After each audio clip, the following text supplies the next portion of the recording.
ماناوالا شہر اور گردونما میں پیٹرول کی قلت پیدا ہو گئی۔ پیٹرول کی عدم دستیابی کے سبب شہری ذلیل و خوار ہونے لگے۔ مزید جانتے ہیں میاں شیر محمد زرگر کی اس رپورٹ میں۔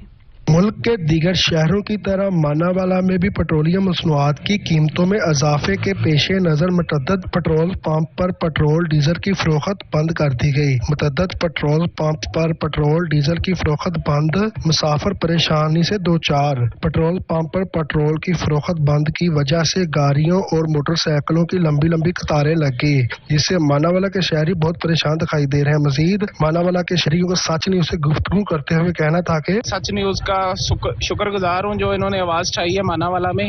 سر فیملی میرے ساتھ ہے، پیٹرول نہیں مل رہا، پیسے میری جیب میں ہیں، ہماری کیا غلطی ہے؟ ماناوالا کے لوگوں کی کیا غلطی ہے؟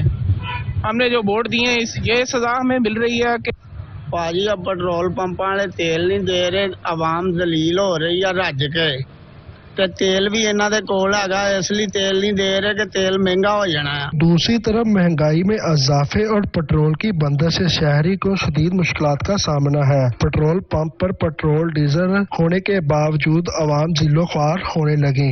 ماناوالا میں پیٹرول نہ ملنے سے ماناوالا کے شہری بہت پریشان دکھائی دے رہے ہیں، جس پر ماناوالا کے شہریوں نے انتظامیہ سے نوٹس لینے کا مطالبہ کیا ہے۔ کیمرہ ٹیم کے ساتھ میاں شیر محمد زرگر، نمائندہ سچ نیوز، ماناوالا۔